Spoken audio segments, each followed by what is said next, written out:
использовать постоянно на большой дистанции для поиска очень прибыльных возможностей, для поиска прибыльных DeFi стратегий. Меня зовут Иван Шашков, я инвестирую в крипту с 2015 года, использую свой капитал в сфере децентрализованных финансов для его приумножения и получения из него постоянной прибыли.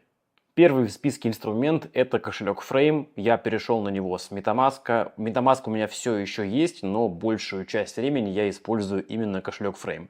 Очень удобный, очень интуитивно понятный. Вот так вот он выглядит, если прямо про интерфейс говорить. Не знаю почему, мне он понравился. Опять же, не рекомендую сразу его ставить себе. Попробуйте, скачайте. Если вам понравится, можете пользоваться. Лично мне он заменил абсолютно